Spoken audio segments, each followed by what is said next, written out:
First move we're going to cover is called a shuffle 2. The whole point of it is something that's a short lateral 2-step movement that usually goes towards the antennas. That's the basis for this move. One of the benefits of this move is that it's the simplest one for any volleyball player at the net to do because it's only 2 steps and it keeps their hips perpendicular to the net. It's good for those that lack experience because it's simple, it's easy to learn, it's short distance for them to cover, and it's good especially with people with great size. So on the men's national team, you'll see Matt Anderson do this frequently. We have some clips of him in this video presentation for you guys to see how he uses his 6'11" frame to do a short move that gives him some leverage. Some of the drawbacks of this that, again, it's a short distance, so you're not going to cover something very far away from you.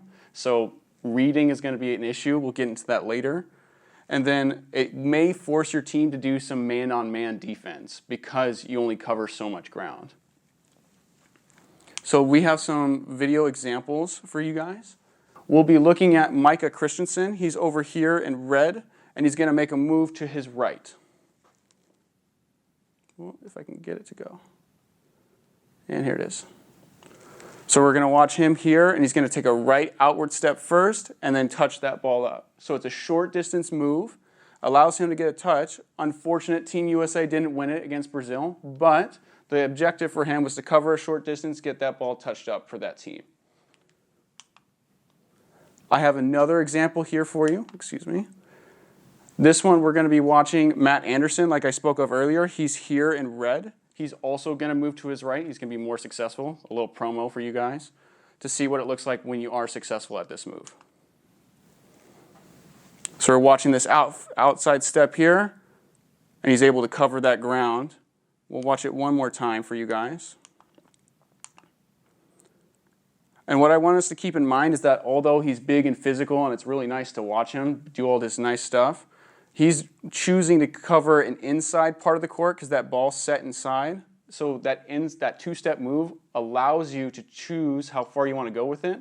And he chose to shorten it up so he could line up with where the ball was going to be. We'll take another look this time, look where that ball is set and how he chooses the distance with that 2-step move. So we're looking at this ball getting set here. It's inside. He steps inside of that so he can touch it up, get a block for his team. One more we're going to cover. This time it's for Team Brazil. This is all from the same match. We're going to watch number 21 in yellow, Allen. He's also going to make a 2-step move, but he's going to make something huge go out of it. So if you have someone tall, I want to include this clip to see what other things you can do with that player or performer. So we're going to again watch Allen go to his right towards this antenna here. He's going to take a 2-step move, and he's able to dive back in. Totally different than what Matt Anderson and Micah Christensen were doing, which is going straight up over. Allen's able to leverage his size even to a greater degree and push that ball back into the court in this direction here. So if you have a player that has physical advantage, you can show them some of these clips like, hey, this is what I'm thinking when we dive back in. You cover that short ground so they can stay stable, and they don't have to worry about too many other things. So that was our shuffle 2, the first move we were going to cover. The next one is a shuffle 3. The difference between the two is that a shuffle 3 is a step hop. I highlighted it here in yellow. It's a step to hop move. So you're going to take an outside lateral step. Let's say you're going right or this direction, 1 step and then a hop. And I have a couple of video examples to show you how that works. The benefits of this move, it's great in read situations. Excellent in read because you have 2 people that you're worried about.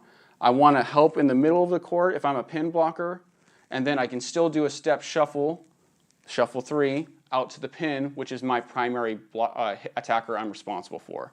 So this shuffle 3 allows you to do the read, to worry about the center of the court option and the pin attack option.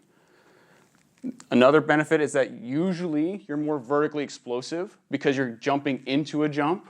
And it's like a kind of in basketball, that double jump concept on rebound. And you cover more ground because you have an additional step laterally. That's some benefits. Some drawbacks of this move. Inexperienced players often go too far on this hop. So what you'll often see is they jump, and then they jump laterally and they start reaching and all this other stuff. Generally speaking, we don't want that with this move. Instead, you want them to just go straight over, and it's better to err inside the court rather than outside of the court. And then often players default to this move when they don't know what they're doing or they're not paying attention. So sometimes you'll see a free ball go over or the rally's continuing and players are just watching the ball in the air and they'll just default to this move because they forget to pay attention.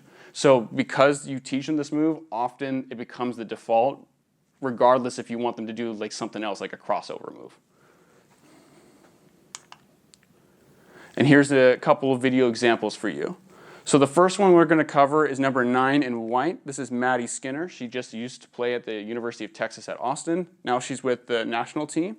And we'll watch her do a shuffle 3 to her right against this team in blue, which is Serbia.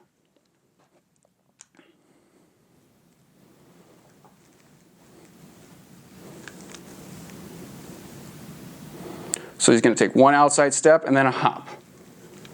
So that is the basis for the shuffle 3. She doesn't touch it up here, but I just want to show you the move. We have another couple of examples to show you here. Oh, actually, let's show you one more time. That's actually a good idea. Let's show you one more time about Maddie doing this. So you're going to see she takes this outside step here and then a hop.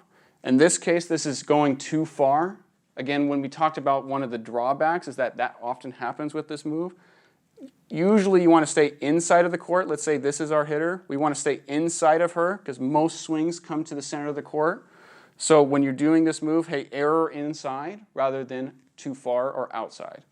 You'll see her here in this example that she goes too far or errors outside.